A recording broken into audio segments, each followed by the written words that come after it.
Malcolm, Lewis, and I are kindred spirits. We're both huge advocates for the power of positioning and how it plays a key role, a crucial role, in a company's marketing, sales, customer success, and product development activities. As well, we have positioned ourselves, no pun intended, as fractional chief marketing officers, a title that sounds sexy, even though a lot of people don't necessarily understand what it involves, assuming they've come across the title at all. Malcolm and I connected via LinkedIn. It has turned into a collaborative relationship that has allowed us to evolve and change our consulting service offerings and messaging over the past few months. It's a great illustration of the power of LinkedIn to bring people together. Welcome to Marketing Spark, Malcolm. Thank you, Mark. Delighted to be here and appreciate the opportunity. As I said off the top, you and I call ourselves fractional CMOs. So hopefully we have a good idea of what this entails. How would you describe a fractional CMO to people who haven't come across the concept yet? Yeah, I kind of define it big picture, medium picture, and then some details. So big picture, I just define a fractional CMO as a part-time marketing leader. If we double click on that, this is somebody that can translate business goals, which is typically to grow sales of a particular product or multiple products by a certain amount, translating those business goals into marketing strategy, marketing goals, and marketing tactic. You know, it's obvious to folks like us, but I sometimes have to explain to CEOs that they're far more likely to actually achieve those business goals if there's a strong marketing strategy and tactical execution plan to support that. And then I kind of drill down on that and I say, well, look, you know, the fractional CMO, we're going to do two things. And one has to be done before two. First, we're going to help you create that strategic foundation. We're going to create a clear and compelling customer story for the product that's going to include targeting, positioning, and messaging. But then we're going to help you actually deliver that story to prospects through tactical marketing programs and deliverables, things like websites, email campaigns, paid search, paid social, webinars, plus sales support like training and materials so that you can actually get that great story in front of prospects and generate the pipeline and revenue that you're looking for. So that's kind of how I define it. I find that fractional CMO, most folks get the concept of a part-time leader. I actually typically spend more time explaining what marketing is and what marketing does and defining the marketing process and getting alignment on that than I do explaining what a fractional CMO is.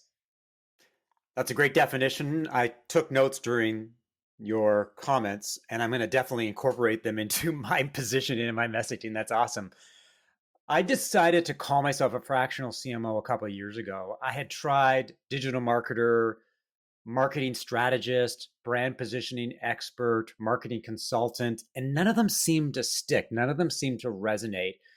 And I was struggling to gain some traction to put the spotlight on what I do. And I decided to embrace fractional CMO because it did to me represent marketing leadership, both from a strategic and tactical point of view.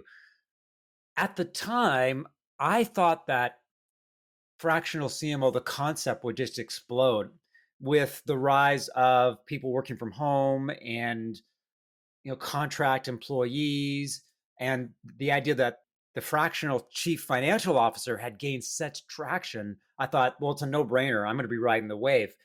And to be honest with you, there is momentum, but it's slower than I expected.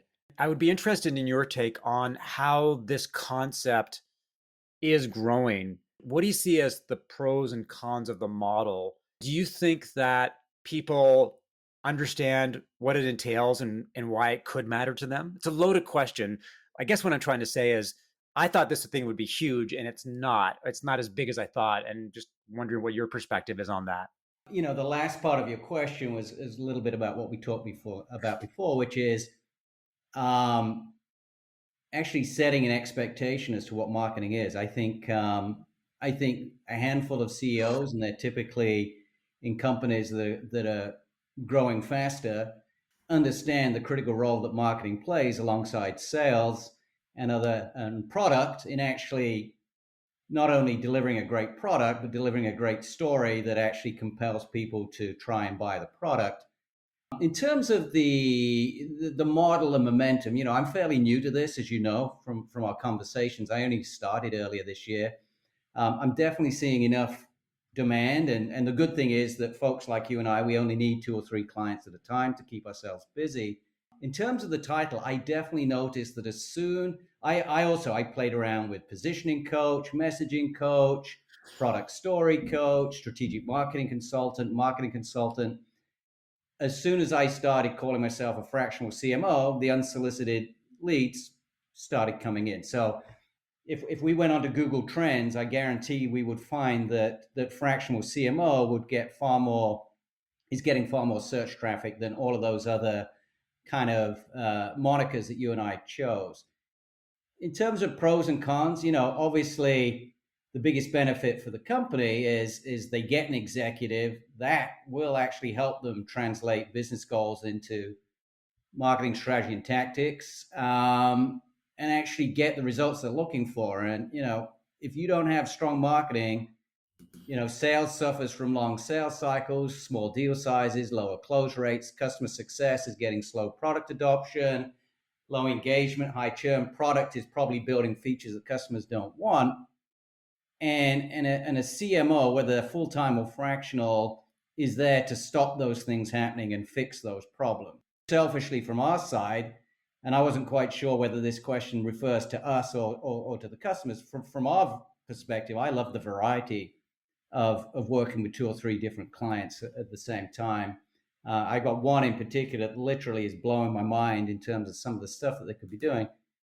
In terms of negatives for a company, well, by definition, if it's a fractional CMO, you're not getting 100% of their time and focus. So, the marketing results, pipeline, and revenue are definitely not going to be as strong as they would be if you had a dedicated full-time CMO, somebody that's constantly working with sales, constantly working with success, constantly working with the demand gen team to make sure that the story is as strong as it can possibly be, and that it's being delivered through tactical programs, through sales, without anything getting lost in translation. So that's the biggest negative for companies. I think the second negative is a part-time fractional CMO is far more likely to move on.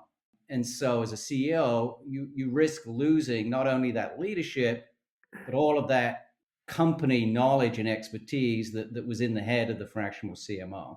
That's kind of how I see it. Does that resonate with how you're seeing it? A statement and a question. Okay. The statement is that I think the fractional CMO model is very sexy, and as you and I have discovered, it's like bees to honey. It's very attractive because it sounds good. It sounds like this is somebody who's experienced, who can Right. bring marketing leadership. And I think from a marketing perspective for marketers, it's a very good concept to embrace. The statement is, I think a lot of people who are just marketing consultants are embracing the fractional title. So I think there's going to Mhm. be some confusion in the marketplace among customers because they're going to have a tougher time figuring out, is this somebody who's experienced and knows what they're doing, or is it just somebody who's trying to ride the wave? So that's the statement. The question would be, and I grapple with this on a regular basis, and this is something I've been thinking about a lot recently, is whether a fractional CMO can effectively lead a company's marketing forward. So follow me here.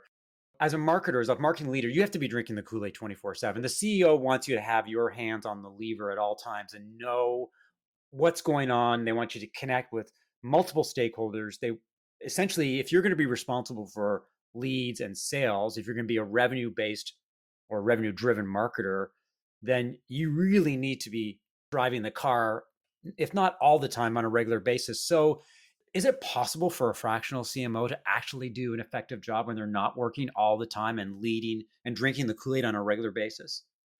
I think it is possible, and I think it depends on whether or not there are some existing marketing resources in the company, whether it's marketing, sales, or other disciplines.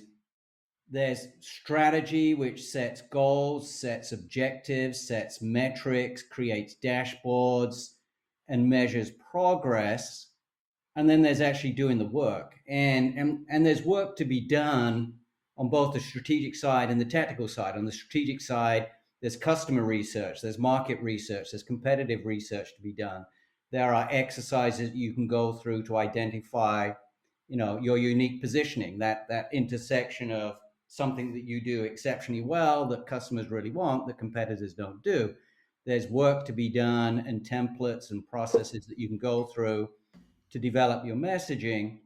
And likewise, on the execution side, there's folks that know how to run email campaigns, know how to set up and run paid search, paid social. I think the only way a fractional CMO can work is if the CEO understands that there's a separation between strategy and execution, oversight and execution, and is willing to either hire or rent the resources necessary to actually do the work. You're definitely not going to hire a fractional CMO and have them become a one-person marketing team that's going to magically do everything that a traditional, even in a small company, 3, 4, 5 person marketing team. In a large company, there's 100+ folks that are doing all those different things that I just mentioned. The key is separating what you should be doing and getting the work done. And as somebody that's hiring a fractional CMO, being prepared to either hire or rent some of the resources required to take advantage of the expertise of the CMO and actually do the work. And of course, the CMO is then going to help you review the work and guide the work and even help produce the work, but they're not doing all of that work all of the time, because then they're not fractional. They wouldn't have time to do it for more than one client. I like the fact that you raise the issue that some companies expect a fractional CMO to strategize and also do the work. Because I run into situations where they've paid me a monthly retainer to be their fractional CMO and provide marketing leadership. And then when push comes to shove, when it comes to tactical execution, they turn to you and they say, well, we're paying you really well. You should do tactical execution as well. And that's a Mm-hmm. problem that I run into on a regular basis, because I agree with you is that a fractional CMO thrives when there's marketing firepower that they can leverage. There's Mm-hmm. people who can actually do the work, and a fractional CMO can provide the strategic guidance. They can review, they can brainstorm, they can ideate. But ultimately, you don't want a fractional CMO to do the work. You have specialists who are great email people or content or SEM people. And that's a 1 + 1 = 3 kind of proposition. Related to that is the question or the reality, like given the current economic conditions, do you think the fractional CMO model will be more enthusiastically embraced by budget conscious companies? And the one caveat or the wild card that comes to mind amid times when marketing budgets are being scrutinized is whether people actually want to pay for strategy. My take is that there's a huge desperation for leads. Strategy seems to be taking a secondary role because it's all about tactics, tactics, tactics. Get leads in the door so we can close some deals. What are your thoughts on whether the fractional model, is it more attractive right now, just as attractive, less attractive? How do you see the market? It's hard for me to give a broad assessment, but there's a good steady trickle of interest coming to me. For me, it's a qualifying question. Do you believe that strong tactical execution, that strong pipeline and strong revenue is predicated on a really strong customer story? Do you believe that until you've developed and tested and validated with customers your product positioning and messaging, do you believe that that's the necessary prerequisite to actually generate quality leads at scale? And if they don't believe that, and you can easily, that it's very easy to ask that question and look them in the eye and figure out if they believe that. If they don't, actually, I just move on. It's right. That's a losing battle for people like you and I, because both you and I, CMOs come in two flavors. You're either a black belt in strategy, and you're really good at targeting, positioning, and messaging, and good at translating that into go to market, or you're a tactical go to market specialist, right? Either a broad specialist, or you've got particular expertise in paid search or paid social, or whatever it is. The budget conscious CEO typically does just want leads, and they just don't understand that there's some work to be done to get those leads. And if you don't do that work, you're going to get garbage leads. I try and educate those folks, and if we get alignment on we got to do some work up front. And by the way, it doesn't have to take forever to do that work, to actually test and validate the existing story and tweak it if necessary. But if folks don't want to do that, I actually just walk away, because that's not a situation where you and I can be successful. Did I answer all of your questions there? Let me know if I didn't. Yeah, no, you answered all the questions. There's a lot to think about when it comes to the relationship or the nature of the engagement between a company and a fractional CMO. When a company is looking to hire a fractional CMO, what do you think they need to consider, given that marketers come in different shapes, sizes, skills, and experiences? As you noted, there are some fractional CMOs that are black belts in strategy. There are some that are black belts in tactical execution. I tend to fall on the strategy side because I lean into positioning, messaging, and go to market Right. planning. I think you're in the same boat as well. Yeah. So if I was looking for a fractional CMO, what are some of the key considerations so that I can find someone who is going to be a partner, who's going to help me be successful, and ultimately it's going to be a win-win proposition? So I think there's a couple of ways to think about it. One, and I find this people when I talk to CEOs, they either say we've got a story problem, or they say we've got a lead problem. If they say they've got a story problem, I know that they need a fractional CMO like me that has that strategic background where we specialize in crafting, testing, and delivering the story and working with demand gen to get that story delivered properly. If they say they've got a lead problem, then they're probably going to be more interested in a CMO that's got a strong demand gen background. And if you think that you've got a rock solid story and you think you've got a lead problem, then you should hire a fractional CMO that's basically a former head of demand gen that's calling themselves a fractional CMO. If you've got some doubt that your story is fully fleshed out, if you've never tested it and validated it, if you've got all the symptoms of a weak story that you and I have talked about, weak engagement and conversion on ads, weak traffic, weak conversion on the website, long sales cycles, small deal sizes, everyone's asking for a discount, high churn, long onboarding times. Those are all symptoms of a story that needs work. But it boils down to what the CEO believes. If they think the story's solid and they're still getting subpar pipeline and revenue, then it's a solid story that's not being delivered properly through good demand gen execution. Go hire a demand gen expert. If you've got any doubt that the story is part of the issue, then I would recommend that you start with a CMO that has a strong storytelling background, because it's a lot easier to nail the story and then hire or rent the execution folks to deliver that story. Most guys like us can tell you how to do that execution and help you hire or rent those folks. Very few demand gen people are very good at nailing the story. They're just two kind of mostly mutually exclusive skill sets. One's very strategic, one's very tactical. So net, very long answer. The short version is, if you think you've got a rock solid story and you think your problem is leads, hire somebody with a demand gen background. If you think you've got a story problem, hire somebody with a strategic product marketing background. So if I came to you as a B2B SaaS company and I said, Malcolm, I love your experience. I love what you have to say on LinkedIn. I have a lead problem. Would it be fair to say that you would answer them by saying, I'm not the right person for you? You need somebody who is a demand gen expert. I can help you with your story, but if you don't think you have a story problem, then I'm not the person you should hire. Would that be something that you would rally around? Well, I wouldn't be that blunt, right? I'd say, are you sure you've got a lead problem? Let's talk about some of your marketing and sales metrics, right? Let's look at sales cycle times. Let's look at deal sizes. Let's look at how many deals you win and lose. Let's look at how many people ask for a discount. Let's look at some of the website metrics. Let's look at some of your demand gen metrics. Are you open to the idea that you might actually have a story problem that has to be fixed before you can generate more leads, and certainly before you can generate quality leads that will convert to sales? And as you've seen and heard me say many, many times, I refer to lead gen, demand gen as a downstream function from story creation and development and validation. And I call those downstream functions garbage in, garbage out.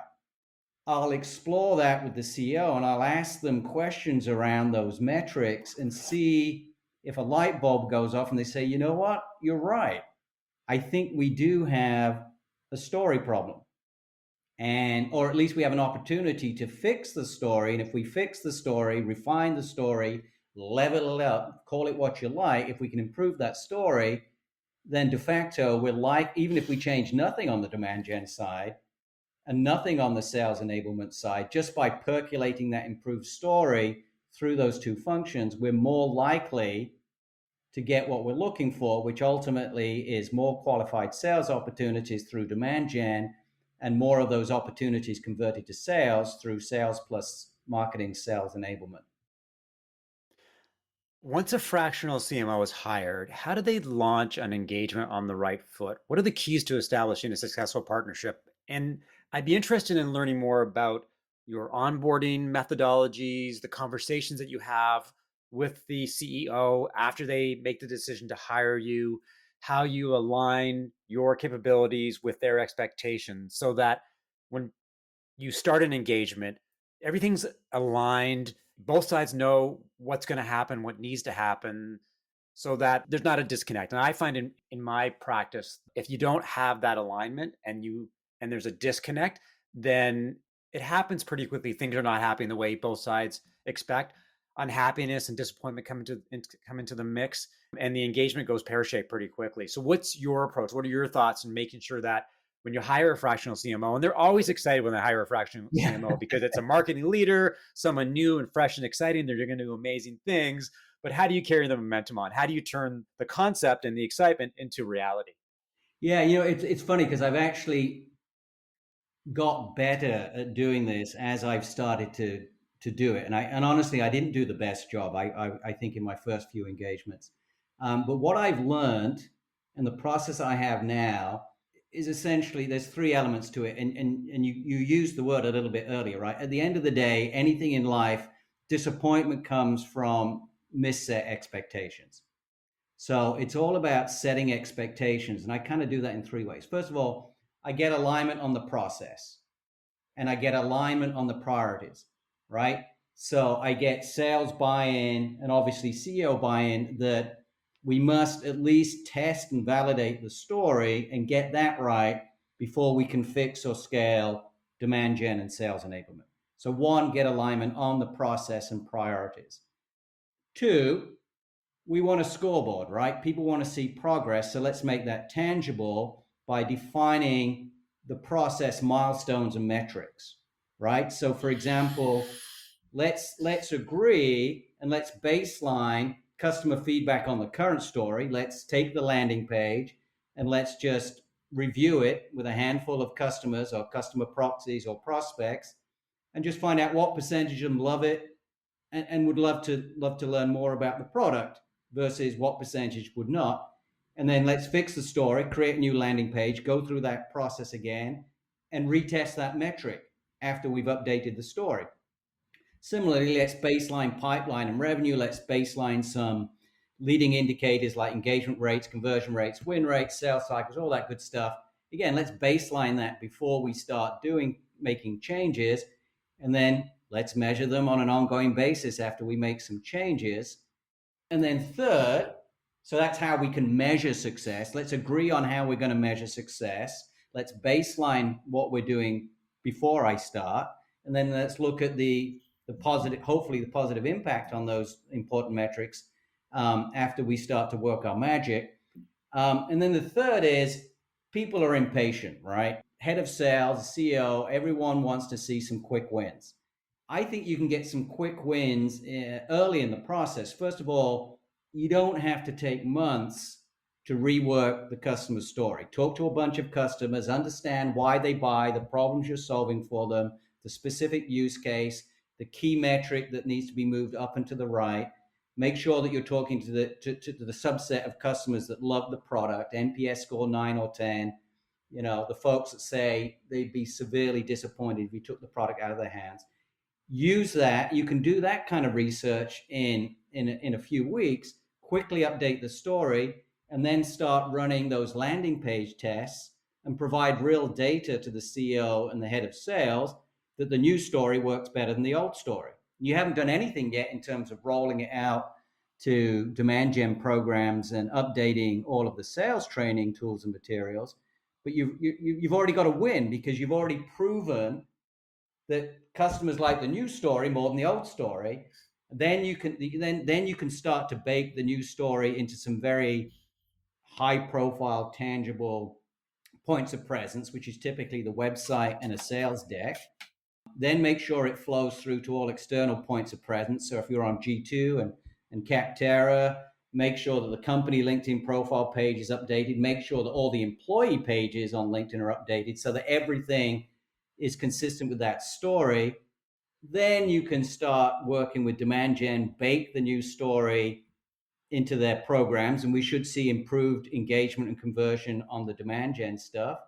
Bake the story into the sales training, into the sales deck, and we should start to see some improvements on sales metrics like shorter sales cycles, bigger deal sizes, fewer discounts, and so on.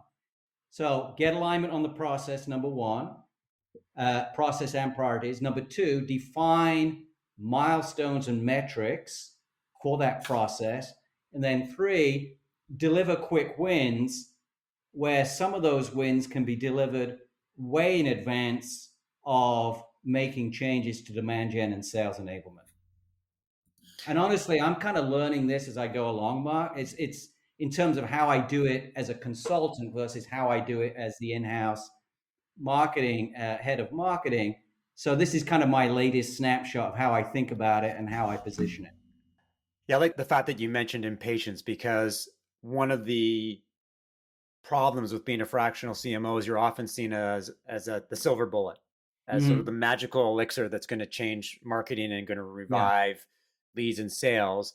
And one of the realities, or one of the things that I run into on a regular basis, is that if they hire you as a fractional CMO, and we're not as expensive as a full-time CMO, but you do pay a healthy retainer to have a fractional CMO, the first few months, you're establishing that foundation. You're trying to build the customer story. You're doing research and trying to get as much insight as intelligence that you can. And it takes time to get up to speed. And yes, you can have some quick wins. You can update the website. You can tweak the sales deck. But it may take you 2 or 3 months to actually find your stride and really start to move the ball tactically. By that time, the CEO is looking at the spreadsheets or their expenses and going, what am I getting from the fractional CMO? Because they really haven't produced something tangible. Again, it goes back to their fascination with leads or their obsession with leads. The question would be, how does a fractional CMO quantify their success in the short and long term, given that a lot of what we're doing over the first 3 to 6 months may be a lot of block and tackling? The fact that it's not sexy, it's not going to generate fantastic results, but it's necessary grunt work that needs to happen so that you establish that great foundation so that really excellent marketing can happen.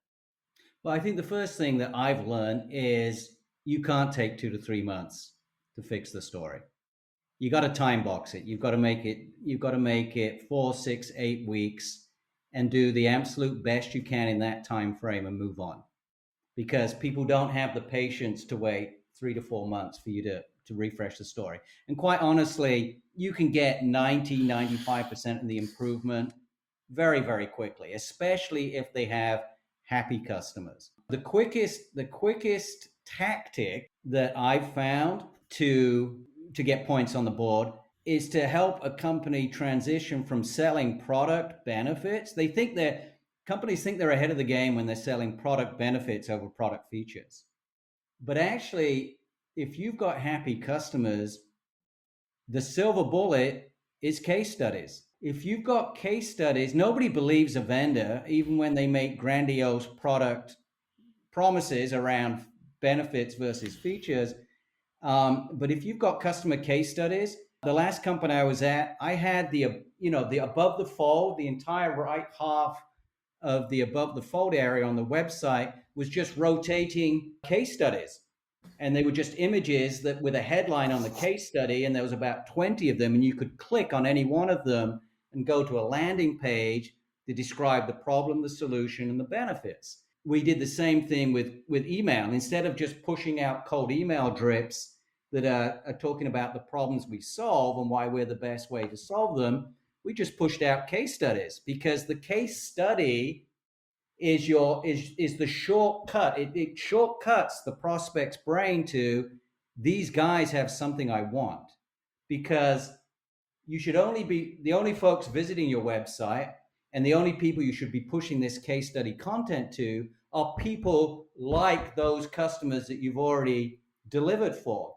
Instead of getting an email or looking at an ad where somebody's promising to revolutionize X or transform Y, it's a company that looks just like me, that solved a problem just like the one I'm trying to solve, and got up and to the right improvement in just the metric I'm looking to improve.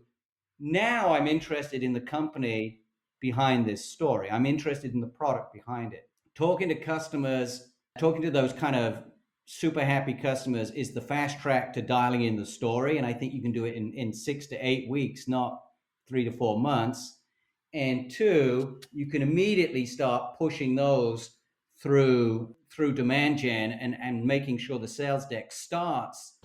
Everybody puts customer success stories at the end of the sales deck. Put it at the beginning, Right. right? Give people a reason to listen to the next 20 minutes. Don't tell them about the company on the first slide. Certainly don't tell them about the product. Start with 3 or 4 customer case studies, and then people will pay attention if those case studies are relevant to what they're trying to do. Again, that's a very long-winded answer. If I net it out, you can shortcut the story optimization process by really, and this only works for companies that have a lot of happy customers, or at least a dozen or more. You can get that down to 4 to 6 weeks, maybe even less if you really put a lot of time into it. That's much better than 3 to 4 months. And set that expectation up front, right? It's going to take 6 weeks. I got to talk to half a dozen customers. I got to talk to your head of sales. I got to talk to your number one sales rep. I got to talk to the head of customer success. I've got to talk to your number one customer success rep. And I got to distill all that down. But in 4 to 6 weeks, I can give you a new customer story that I think will probably work better. And in the meantime, I want you to start running customer case studies at the top of your website. And if you're running drip campaigns, I want you to replace emails that are talking about product benefits with emails that showcase customer success. That's great insight. And I'll tell you the two quick win hacks that I use when it comes to new clients. One is obviously I try to get the customer story done as quickly as possible, but I will talk to customers, ask to talk to customers. And it's always interesting when a CEO says, whoa, wow, you want to talk to our customers? They try to protect them or even hide them. So I'll talk to customers and I'll say to the CEO, listen, I think it's important that I talk to them independently, because the customer will be more open to what they think and feel. It's not on the record. It's not going to be used for marketing. It's going to use your customer intelligence. And I'll go back to the CEO and say, guess what I learned? They said this, this, this, they would like this, this, this, and they're unhappy about all these things. And the CEO, it's mind-blowing in many cases, because they don't talk to customers and they don't get that insight. I can do a little bit of legwork and deliver some really good insight. The other thing that I've actually found is Well, actually, that Mark, before you go to the other thing, I want to really double click strongly on what you just said. So the very first engagement I did, I used Grain, and I recorded all the customer interviews that I did, and Grain would transcribe them. And I shared them with the CEO and the head of sales, and I got the exact same reaction you got. Oh my goodness, I had no idea that people had an issue with that, or that people really liked that.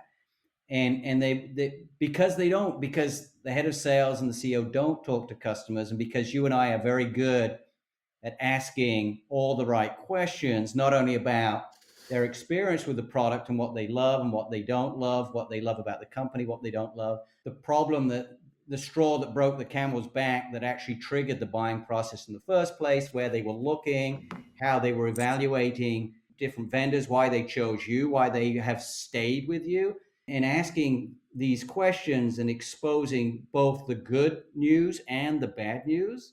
If there's one thing you could change about the product, what would it be? If there's one thing you could add to the product, what would it be? Rate our customer service 1 to 5 stars. If it's not 5 stars, tell me why. Rate the product ease of use 1 to 5. If it's not 5, tell me why not. And that just produces so many insights that obviously you and I are going to use to bake into a new story. But you share those videos with the CEOs, and they're like sharing it all over the company. To your point, it is mind blowing to them, and it's mind blowing to us that they've never done it before. And it's great. Yeah, as you said, you can double down on it because it gives you the insight you need to move forward with developing the customer story. Yeah. The other hack that I have, and it sounds kind of old school, is a customer newsletter. So I'll ask a company, do you send a customer newsletter? And some of them do. It's either monthly or quarterly. And you look at the newsletter and it's completely uninspiring. There's no storytelling. It's all about product, product, product. It has nothing to do with the customer. And this is something. So what I'll do is I'll come up with a very simple template for a customer newsletter. Here's what's going on with their product. Here's some inspiring work done by customers just like you. Here's some of the events we're going to. And I'll give them a lot of different things to look at and to read. And I Mm-hmm. did this with a client recently, and we got tremendous feedback. And there are two quick benefits here, or two really great benefits here. One is it engages the customer and shows them that you care. It delivers Yeah. insight and advice and guidance. And a lot of customers feel abandoned by many companies. Once they come in the door, a company rarely engages with them. They don't educate, they don't excite, they don't inspire. So even a boring vehicle like a newsletter can generate some good reactions, some good feedback, and some good upsell opportunities. And I think that's why it can be a very good quick win. I completely agree. And not only is it informative in terms of his product enhancements, his new features, here's where you can find us if you happen to be going to any of these trade shows, but by sharing wins, you're helping your existing customers feel good that other companies like them are also continuing to choose you. And so it reinforces the fact that they made a good decision by choosing you. Nobody wants to be sold and then, as far as they know, nobody else ever bought the product, right? If you can constantly share other customer wins and, to your point, throw in some of the other information around how the product is being continually improved and enhanced to make it even more valuable and more value for money for them, and where they can find you, how they can engage with you. If you can solicit their feedback as part of that process, then yeah. And it's funny because everything that you and I have talked about, it all comes back to the customer. It all comes back to building a stronger bi-directional relationship with the customer. They are the if there's a silver bullet in market and in B2B business, it's the customer, and in particular happy customers, because not all customers are equal. So we don't necessarily going to have some customers that maybe shouldn't have bought our product in the first place. They don't like it. They don't use it for whatever reason. We don't necessarily want their feedback. What we want is the feedback from the subset of customers that just love the product. They tell people about the product. They provide testimonials, case studies. They provide great feedback on how the product can evolve. And the silver bullet in B2B business, not just marketing, because it helps sales, product, and success, is to open up that channel and keep information flowing back and forth. We spend a lot of time talking about the customer story and the fractional CMO model. The other area that we need to discuss is positioning, which is part of the Mhm. customer story. The idea that being crystal clear on what you do, who you serve, why what you do matters to the people that you serve, and how you're unique, different, or better underpins marketing, sales, customer success, and product development. And I am an advocate, a wildly enthusiastic advocate for positioning. And sometimes I feel like I'm Don Quixote tilting against windmills. I'm running up a hill madly, but not getting anywhere when it comes to getting people to recognize that positioning is a need to have, not a nice to have. I'm curious about your take on positioning. I know you're a fan as well. I know it's a key part of how you operate, but whether you think that positioning gets short shrift, whether it's one of these marketing vehicles that a lot of companies, yeah, it's positioning is important, but they don't pay enough attention to it, especially now when there's so many competitive options and demand is soft that if you don't stand out, you're not going to do very well. Interested in your thoughts on positioning and how you get companies to buy into the idea that positioning matters. Yeah, and I think I find the easiest way to do that is just to make it very tangible. I think positioning sounds like this abstract, theoretical marketing construct. But as soon as you start asking people, last time you were in the grocery store and you're wandering down the aisles, why did you choose a particular product? Why did you choose a product that you've never needed before? And when you were looking at the two or three brands there, why did you pick a particular brand? At the end of the day, customers need to know, why should they even change the way they're working today? So you've got to essentially sell your category. There's a better way to do what you're doing. There's a better way to move, trial conversion rates from X% to Y%. And it's this new way you haven't thought about. And by the way, we're the best at doing that and proving that you are the best at doing that. And so you got to give people, whether it's buying consumer products in the grocery store or whether it's a human being that's trying to decide if they need a new product, and if they do need a new product, which product to choose, because there seems to be half a dozen similar products. You've got to answer very clearly, very concisely, why should they pick you? Why are you the obvious choice for their particular use case, for their particular industry? And that's what positioning does. And it's no different than what car manufacturers do to make you choose their SUV versus somebody else's, or their sports car versus somebody else's.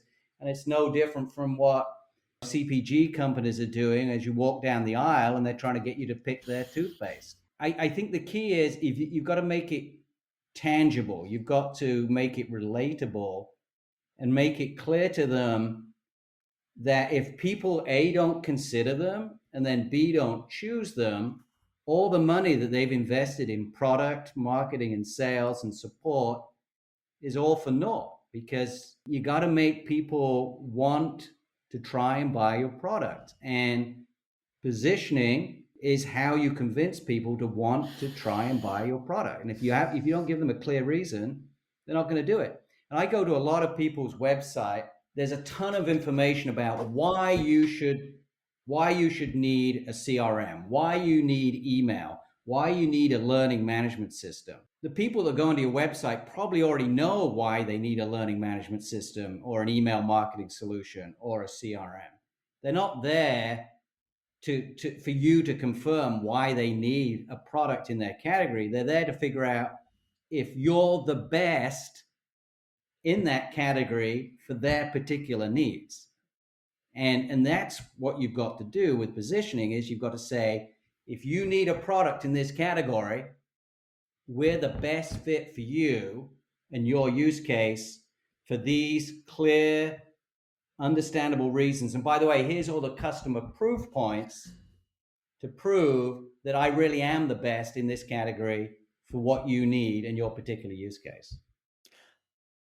I think one of the challenges with positioning comes down to deliverables. You can create brand positioning statements, value propositions, strategic narratives, a lot of things that are frankly used internally as a blueprint or guidance. And I think CEO will look at a positioning exercise and go, well, I'm paying you for this. Is that all I get? And the one thing that I did want to stress is, during a position engagement, you're talking to customers, you're talking to key stakeholders, you're doing a lot of industry research. One of the key deliverables in my mind is the discussions that you have with the senior leadership team, and the questions that you ask, and the issues that you raise, and the things that you make them think about. And to me, there's such huge ROI in doing that. I'm going to give you an example of, I was working with a company that's involved in property management for condos, and they had a story problem. We went through the process and we talked to customers. I must have talked to 10 of their customers and had series of meetings with the chief revenue officer and the CEO. And the CRO said to me, I've already started to change my sales deck and what I say to customers. I went to a conference and I tried our new story just as a trial run, and it resonated. And I can already see the value of this exercise. And to me, I'm getting tremendous ROI already. And I hadn't even done any of the templates, completed some of the templates that we as marketers like to roll out. I think it's important for people to realize that even the exercise of positioning is so valuable as you go through the process, and that you take different approaches and different perspectives to get your story right. And then from positioning, it lends itself completely into storytelling and messaging. Is that, as you said earlier, you can tell your story on social media and G2 and Capterra and all those awesome places. I personally think the ROI of positioning is massive, if only people would recognize that that is the reality of the exercise. Yeah, and positioning is not an input to the story, it's the headline to the story, right? The positioning is the headline to the story. We're the best for this, for solving this problem or addressing this business need or delivering this business impact for these companies, perhaps in this industry, right? You can niche down by use case and industry, but you need to be either the best at any price or the best at an affordable price. None of us buy second best in anything, right? We don't buy second best pair of socks. We don't buy the second best of anything, but we modify what's quote best based on our needs, our use case, and what we think is a reasonable cost. And so to me, positioning is just the headline of the story. It's the headline on your website. It's expanded by the subhead on your website. It's the title slide on the sales deck. And it's the elevator pitch that the sales reps use at trade shows when they pick up the phone and they talk to people. And you're right, you can very quickly document the evolving positioning just in a couple of sentences, a headline and a subhead, and have people start testing it and see what the feedback is. And then I do, as I mentioned before, I like a process where you literally just bake a headline, a subhead, a graphic, 3 reasons why, 3 value drivers, 3 reasons to choose us, put it on a landing page, do it for the old positioning and the old story, do it for the new one, and just measure what percentage of people like it. Let them score the new story versus the old story. Because when you're talking to the CEO and you're talking to sales, what you don't want is positioning to be a marketing deliverable. This is me giving something to you with no supporting evidence. It needs to be, here's what we've developed together. I spoke to you, I spoke to your top performing sales reps, I spoke to the head of customer service, I spoke to all the best customer service reps, I spoke to all your happiest customers. We collaborated on this story. The story is not owned by marketing. It's the development and delivery of the story is owned by marketing, but the story is co-owned by the CEO, marketing, sales, success, and product. The one thing that I'll add to our positioning narrative is the idea that positioning is fluid and dynamic. I was Mm-hmm. listening to a podcast between Chris Walker, a very well-known Yeah, yeah. B2B marketer, and the head of a company called Bravado, which they help companies hire salespeople. During the B2B SaaS boom of the last couple of years, this company saw explosive growth, went from zero to $6 million in revenue in 1 year, Mm-hmm. 2021. The economic landscape changed. High tech companies in particular stopped hiring 20 to 50 sales reps a quarter and went to 2 to 5. This company's revenue projections for 2022 plummeted by 75% in 2 months. Mm-hmm. Suddenly, the idea of offering a white glove premium service didn't resonate anymore. And the company had to pivot its product and its messaging. And the messaging was really interesting, as the CEO explained. It went from, we can help you hire aggressively and quickly, to, we can help you replace the 10 to 20% of your salespeople who are underperforming. We'll swap them out. We'll bring in all these other really great salespeople and we'll help you improve your sales. And I thought that was a really interesting illustration of how positioning is not a set it and forget it kind of proposition. It's something that evolves over time. And as a marketing leader, how do you know when your positioning needs to change? That's easy. When the primary existential metric of your buyer changes. At the end of the day, you're positioning your product as the best product to achieve a particular impact on the business for the decision maker and the buyer. Using your example, they thought back then their biggest problem was hiring good people quickly and efficiently. Now they think their biggest problem is basically getting rid of the dead wood and backfilling with quality replacements. Positioning is always a reflection of your customer's most pressing business need that you are uniquely qualified to solve. And if their perception of the problem they're trying to solve or the business impact they're trying to achieve changes, then you've got to recast your positioning, because all you're doing is positioning, no pun intended or pun intended, you're positioning your product as the best solution for this really big problem or this really urgent business need that you have. And if your business need, your business priorities change, then I need to make sure that I still position my product as the best way for you to achieve that. By definition, if the most pressing problem that you can solve for your customers changes over time, then your story changes because you're referencing a different problem. The only thing that changed in your example was the problem they referenced. They still said, we're the best way for you to do X, where X was the problem. It's just that the problem changed from hiring good people quickly to getting rid of dead wood and backfilling with good wood.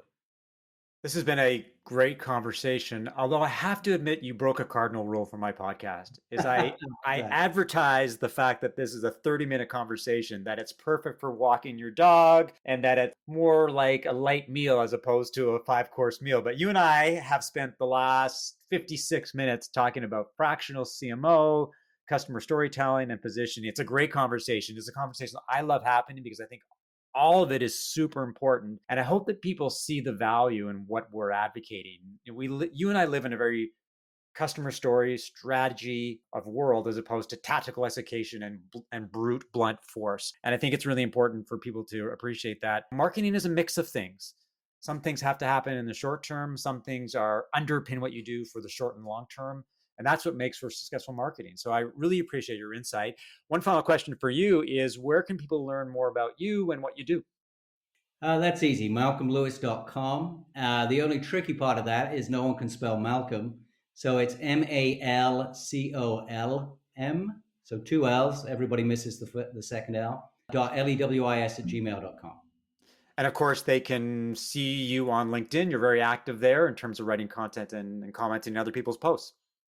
I am. And, it's interesting. I don't get a lot of engagement because I'm fairly new to LinkedIn, but I do it because I love the process of posting something, because it forces me to think of a particular topic and try and boil it down. And as marketers, that's part of our job, right? Is to take complex ideas and make them simple. And two, if I was looking for somebody to hire, I'd want to see examples of their thought process and their thinking. I'm fairly new to aggressively posting content on LinkedIn, but I'm on there and I do post stuff. Currently, doesn't get as much love as I'd like it to get, but I love the process. And for anyone that is thinking about working with me, take a look at some of that content and you'll get a very good idea for my thought process. And you'll like it or you won't. At least you'll get the opportunity to make a decision. Well, thanks, Malcolm, for the great conversation. And thanks to everyone for listening to another episode of Marketing Spark. If you enjoyed the conversation, leave a review, subscribe via Apple Podcasts, Spotify, or your favorite podcast app. And of course, share it via social media. To learn more about how I work with B2B SaaS companies as a fractional CMO and strategic advisor and positioning and messaging consultant, email mark@markevans.ca or connect with me on LinkedIn. I'll talk to you soon.